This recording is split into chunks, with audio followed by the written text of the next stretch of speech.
इस धरती पर उपस्थित एक ऐसा पर्वत जो आज भी भगवान शिव के होने का एहसास दिलाता है।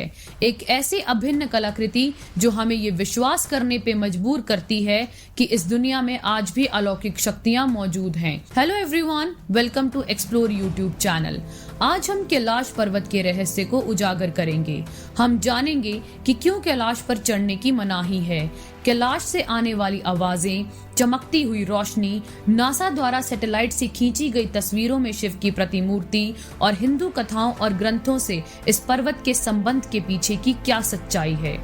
भगवान शिव का निवास स्थान कैलाश इस दुनिया की एक ऐसी रहस्यमयी जगह है जिसके बारे में कई किस्से, कहानियां और साइंटिफिक फैक्ट्स तो हैं, लेकिन आज तक कोई इसके रहस्य से पर्दा नहीं उठा पाया है।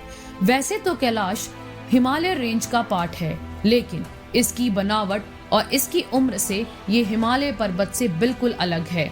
हिमालय पर्वत का निर्माण 47 मिलियन साल पहले हुआ था, लेकिन कैलाश पर्वत की उम्र केवल 20 मिलियन साल ही है।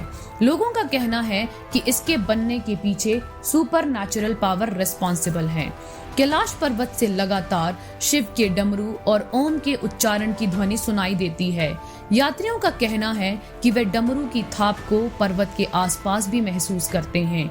कई बार कैलाश में सुबह के समय चमकती हुई रोशनी दिखाई देती है। हिंदू कथाओं के अनुसार जब सभी देवी देवता ब्रह्म मुहूर्त में भगवान शिव के दर्शन करने कैलाश पर आते हैं, तभी ये रोशनी दिखाई पड़ती है। पर साइंटिस्ट ऐसा मानते हैं कि ये अर्थ की मैग्नेटिक फील्ड के कारण होता है। कैलाश पर्वत की बनावट एक पिरामिड की तरह है। इस पर चढ़ाई करना ना के बराबर है। क्लाइंबर्स का कहना है कि वे जब भी इस पर चढ़ाई करना शुरू करते हैं, कुछ दूरी के बाद ही रास्ता अपने आप बदलने लगता है और आप रास्ता भटक जाते हैं। कैलाश की ऊंचाई 6,600 मीटर है, जबकि माउंट एवरेस्ट की 8,848 मीटर। लेकिन इसके बावजूद भी 7,000 से ज्यादा लोग माउंट एवरेस्ट पर चढ़ चुके हैं, लेकिन आज तक केवल 2 ही लोग कैलाश पर्वत पर चढ़ पाए हैं। एक थे तिब्बती बौद्ध भिक्षु मेलारोपा, जिन्होंने कैलाश के आने के बाद कुछ नहीं बोला और ना ही ये बता पाए कि उन्होंने वहां क्या देखा। हिंदू महाकाव्य महाभारत के अनुसार 5 पांडवों और द्रौपदी ने मोक्ष प्राप्ति के लिए कैलाश की यात्रा की थी। माना जाता है कि कैलाश पर्वत से स्वर्ग तक पहुंचा जा सकता है, लेकिन यात्रा के दौरान युधिष्ठिर को छोड़कर बाकी सभी की ही रास्ते में मृत्यु हो गई। अंत में केवल युधिष्ठिर ही कैलाश पर पहुंच पाए और स्वर्ग लोक की प्राप्ति की। जियोलॉजिस्ट कैलाश की स्टीप बनावट को इस पे ना चढ़ने का कारण मानते हैं। कैलाश के हजारों किस्सों में से ये किस्सा भी मशहूर है कि इसे किसी एलियन सिविलाइजेशन ने 20 मिलियन साल पहले ही बनाया था और वो अब वहीं रहते हैं। बहुत से यात्रियों ने कैलाश पर यूएफओस भी उड़ते देखे हैं, लेकिन इसका प्रमाण आज तक किसी के पास नहीं है। 2016 में नासा द्वारा कैलाश की कुछ सैटेलाइट तस्वीरें ली गई थी। इन तस्वीरों में शिव की छाया साफ दिखाई दे रही थी। माना जाता है कि शिव और पार्वती आज भी कैलाश पर ध्यान मुद्रा में विराजमान हैं।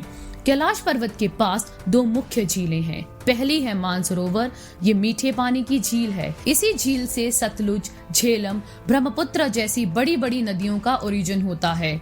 इस झील का आकार सूर्य के समान है। कहा जाता है कि इस झील में स्नान करने से आपके सारे पाप धुल जाते हैं। दूसरी झील इसी से 1 किलोमीटर की दूरी पर है, जिसे हम राक्षस ताल झील कहते हैं। इसकी आकृति चंद्रमा के समान है, पर पहाड़ों में होने के बावजूद भी ये झील खारे पानी की है। ऐसा माना जाता है कि इस नदी में उन लोगों की आत्मा निवास करती है जिनके कर्म अच्छे नहीं होते। इस झील का पानी पीने से आपकी मौत भी हो सकती है, इसीलिए इस झील के पास जाने की मनाही है। हिंदू पौराणिक कथाओं के अनुसार इस झील का निर्माण रावण के रक्त से हुआ था। एक बार रावण भगवान शिव से वरदान पाने के लिए उनकी घोर तपस्या कर रहे थे, लेकिन फिर भी भगवान शिव प्रसन्न ना हुए। रावण ने अपनी इच्छा पूरी करने के लिए एक एक कर अपने 10 सिर काटना शुरू किए। तभी भगवान शिव ने रावण की प्रार्थना स्वीकार कर उसे आशीर्वाद दिया और जो रक्त रावण के सर कटने से प्रवाहित हुआ, उसी से राक्षस ताल झील बनी। कैलाश का हिंदू, बौद्ध और जैन धर्म तीनों से ही गहरा संबंध है। कैलाश की वास्तविक स्थिति का वर्णन रामायण में भी किया गया है। कैलाश पर होने वाली कुछ ऐसी विचित्र घटनाओं के कारण ही 2001 में ही चाइनीज गवर्नमेंट ने इसकी चढ़ाई करने पर बैन लगाया है। अद्भुत चमत्कारों और रहस्यों से भरा हुआ ये पर्वत आज भी एक ऐसा अनसुलझा प्रश्न बना हुआ है जिसका उत्तर किसी के पास नहीं है। धरती और आकाश के बीच का केंद्र ये पर्वत भगवान शिव के प्रति लोगों की आस्था और निष्ठा को और गहरा कर रहा है। Thank you for watching, and for more such valuable information, subscribe to the channel.